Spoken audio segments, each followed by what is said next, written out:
Hi, this is Diane Baker, and you are listening to TV Confidential. When God takes something from you, He often gives you something else. It may not look the same, but I reckon it teaches you something.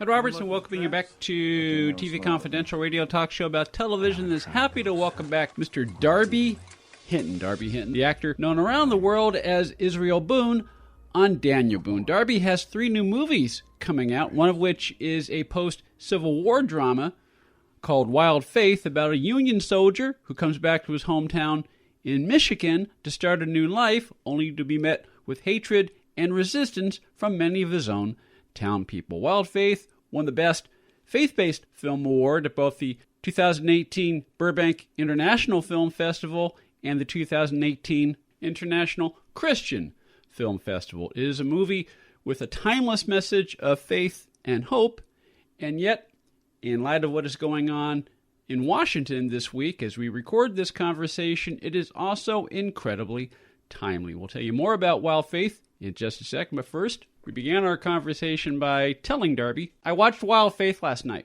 Oh, you did? Yes, I did. Ah, thank you for getting a copy. Although that one I didn't produce, but I still thank you.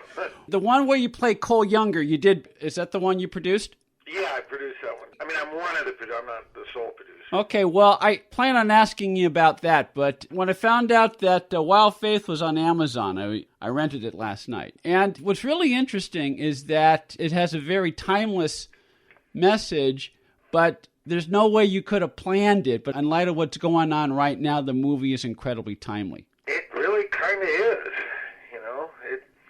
Well, and, you know, we were talking about that stuff back in Daniel Boone, on the Daniel Boone show. Yeah. You know, with Rosie Greer, and Fess always had, you know, a lot of actors of color, and actually Rosie, yeah, in our series was one of the first ones to be a regular, and it's a shame, you're right, that this long later we're still talking about it.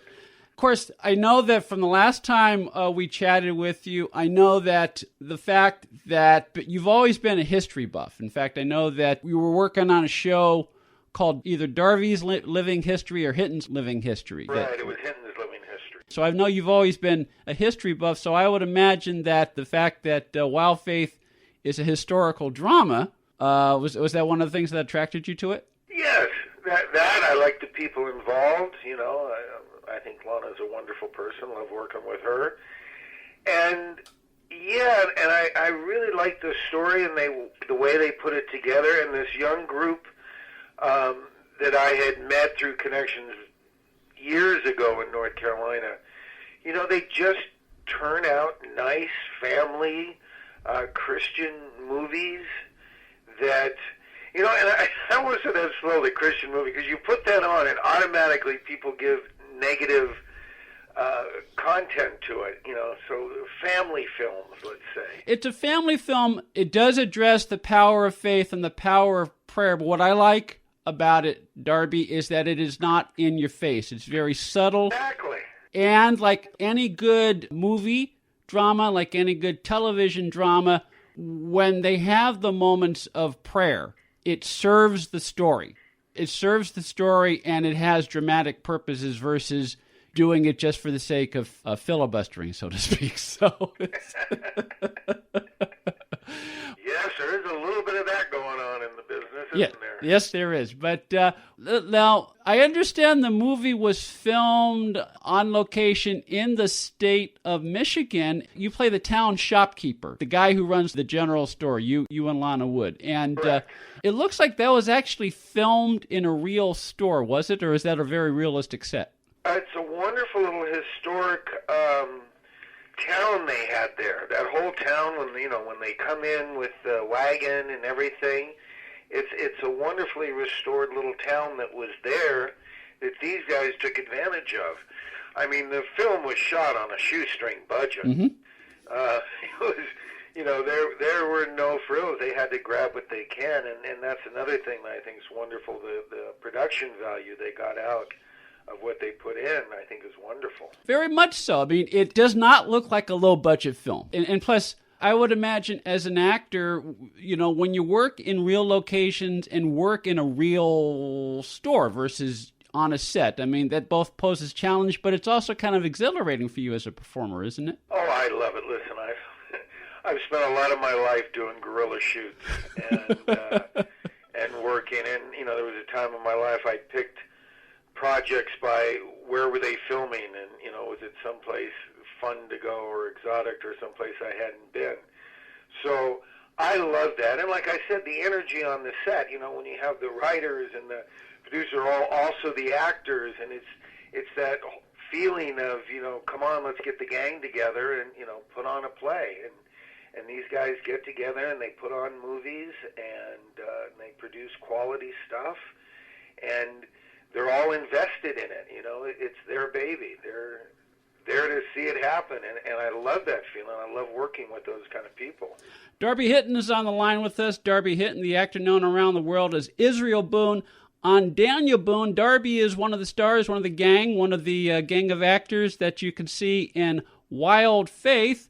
Darby stars along with Shane Hagedorn, Lauren Lestrada, Lana Wood, and many, many others. Wild Faith, a faith-based film with a timeless message that is also incredibly timely right now. Wild Faith, available now on DVD through Amazon.com, wherever movies are sold. Also available for streaming on demand on Amazon, YouTube, Google Play, and other platforms. Darby's website, darbyhinton.com. You can follow him also on Facebook and on Twitter. And what I like about movies about Wild Faith, Darby, is that... Don't follow me too close on Twitter. I really don't. Okay. I don't tweet. All right. Sorry. Okay, scratch what I just said. Don't follow Darby on Twitter. I appreciate you saying, look, I like Facebook. I'm old-fashioned. I like it because I guess I tend to go on more, my kids say, you know, talk more. But they're trying to push me more into Instagram, but I haven't even looked at Twitter. Yeah, well, I've slowly dipped my toe into Instagram as well. So okay, there we go. Okay, follow Darby on Facebook, darbyhinton.com as well.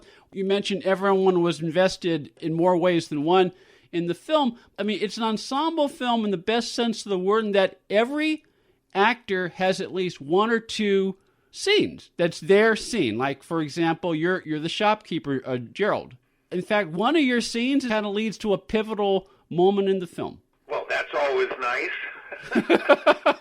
Yeah, you know, and that's just good storytelling. You know, you want to know these characters instead of people just coming in and out. And it's wonderful, you know, that the director and everything gave that opportunity for, like you say, the individual actors to come out and shine. And I thought Shane did a wonderful role in the lead, and all the actors were just great. And the kids, you know, I always am interested in the kids on the set, having been one of those. Yeah. And the kids were great, too. I'm very pleased the way the whole thing came out.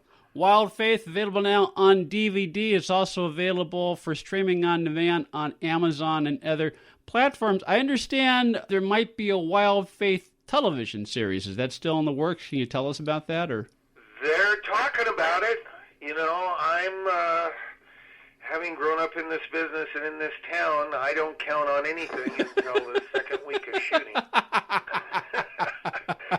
Well, you laugh. I did have a movie I did once that we were into it, I think, about a week of shooting, and the producer bet on the wrong Super Bowl team. And came to work.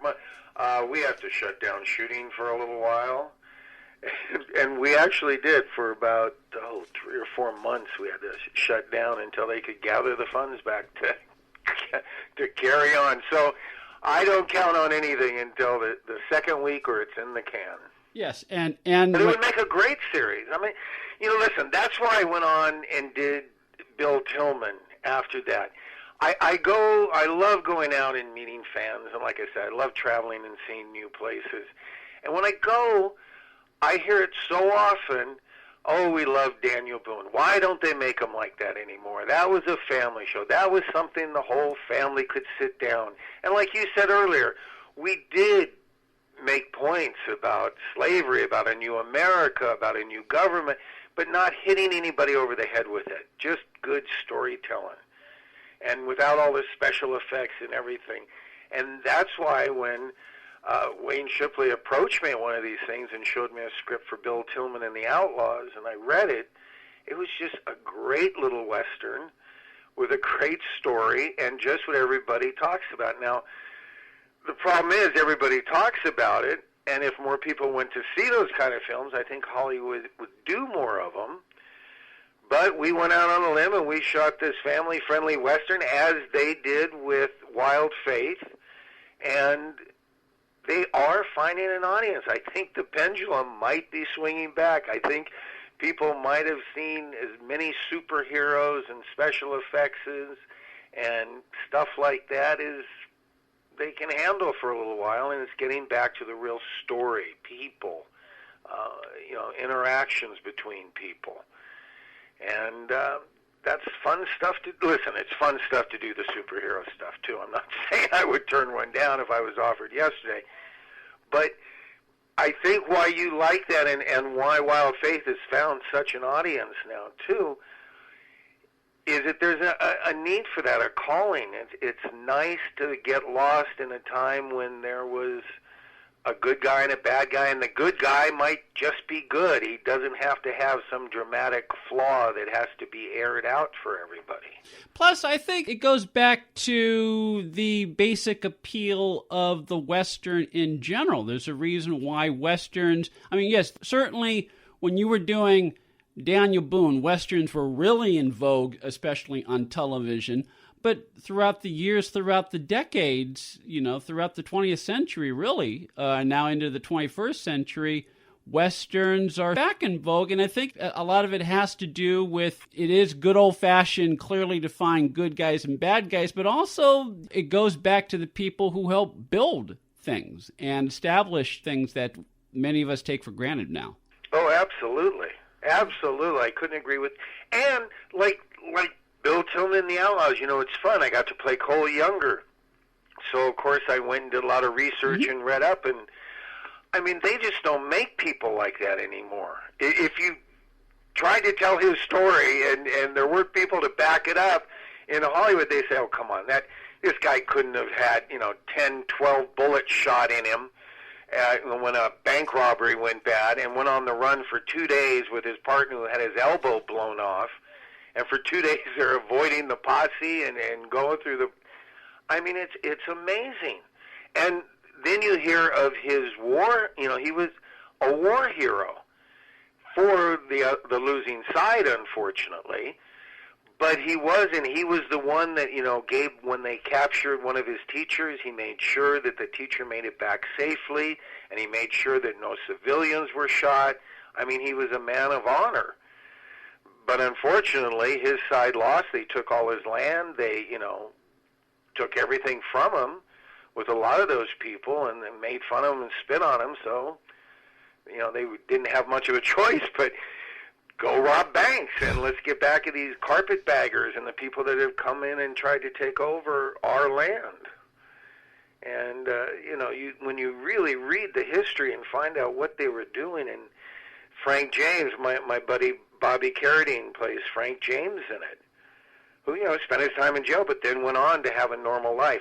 And that's the fun thing. We bring Hollywood in with those people, mix them up, and we have a fun time. On the line with us is Darby Hinton. Darby Hinton, the actor known around the world as Israel Boone on Daniel Boone. You mentioned you did the research into the life of Cole Younger before the cameras rolled. Now, aside from the fact that you would probably do that anyway, because, as we mentioned before, Darby has been a history buff his entire life, but when you're playing a person who actually existed, like a Cole Younger, for example, do you approach it playing him the same way as you would if he were a fictional character, or do you approach it differently? Well, a fictional character, you and the writer can come up with what you want this character to be. And, where does he come from? What's his backstory? What's his history? When you play an actual a real-life character, it's there for you. You read, what made Cole Younger tick? Why did he do the things that he... And, we have a fun little scene where Bat Masterson, the marshal asks him, you guys seem to be really nice. Why did you go down so many dark holes? So that has to influence what you bring to that character, well, in my mind, there are other actors that might not agree, but in my mind, that has to influence. And it certainly, as an actor, gives you a wealth of things to draw on about how this character really thinks and what he believes in. Now, is Bill Tilghman and the Outlaws, is that currently available on DVD or streaming, or is that to come? Actually, it's going to be released about mid-September, but I'm very excited that we're having the West Coast pre-release party at the historic Joel McCrea, who was a wonderful cowboy. Some people say the most real and best of the cowboys from the movie genre.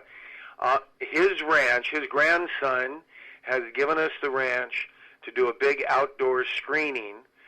A lot of the cast are flying in. I got Don Collier driving in from Arizona, and I got Lana Wood coming in, and Bobby Carradine will be there. And anyway, we're doing a big party there. We're going to show the movie, and then 100% of all those proceeds are going to go to Johnny Crawford, because Johnny's a dear friend.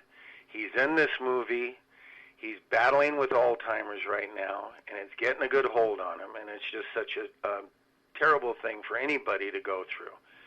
I'd love to help everybody that has to deal with this, not only people that have it, but the people around them that have to deal with it. But unfortunately, I can't help everybody, but I'm doing the best to help my buddy Johnny. And if anybody loves Johnny Crawford from The Rifleman or his music that he's did or all his movies, we're doing this benefit. We'll talk some more about the benefit for Johnny Crawford, as well as some of Darby's other upcoming events this fall when we come back on TV Confidential. Become an advertiser or underwriter of TV Confidential and let our brand help promote your brand. To find out more, go to televisionconfidential.com/advertise. Ed Robertson, along with her friend Donna Allen Figueroa, who I understand has a new book out. Yes, it's entitled Fall Again Beginnings. It's the first part of a 4-part contemporary romantic series set against the background of working actors. Something that you know a thing or two about. You write what you know, and I have been working in the business for several years. It is not necessarily autobiographical, but it's based on... Sure, many of the experiences that the actors in my book have, many have happened to me, many have happened to friends of mine. It's not, if you're looking for Valley of the Dolls, it's not, it's grounded in reality. It is grounded in reality, and it's the first in a series. Yes. Called the Fall Again series. Fall Again. Which is available as a paperback as well as an ebook and in Kindle at fallagainseries.com. Hi, my name is Lily. My mom and dad used to fight about money all the time. Then one day, I heard them talking about this guy, some uncle I never knew, called Uncle Sam. Well, they say this Uncle Sam guy wanted them to pay him like $1 gazillion, and they didn't have $1 gazillion. So they called this company they heard on the radio called the Tax Doctor. And the Tax Doctor worked with Uncle Sam's people. I think they're called the IRS. And they were able to work it out so my mom and dad didn't have to pay Uncle Sam very much money at all. So now mom and dad are happy, and I'm happy too. Thanks, Tax Doctor. If you owe $10,000 or more to the IRS or state, call now and pay less. 800-649-0142. 800-649-0142. That's 800-649-0142. Hi, this is Titus Welliver. You're listening to TV Confidential. Are payday loans ruining your life? Do you want control over your money again? If you have 2 or more payday loan cash advances, listen closely. You may be eligible for a program payday loan companies don't want you to know about. A program that may help get aggressive and unfair payday loan companies out of your bank account and get you back on track to financial freedom. Payday loan companies may trap you into paying outrageously high interest rates, and they take way too much of your hard-earned money every week. We understand their tactics and know how to keep them off your back. We'll fight hard to help you regain control of your money. If you have 2 or more payday loan cash advances, call right now for a free consultation. 800-488-5880. 800-488-5880. 800-488-5880. That's 800-488-5880.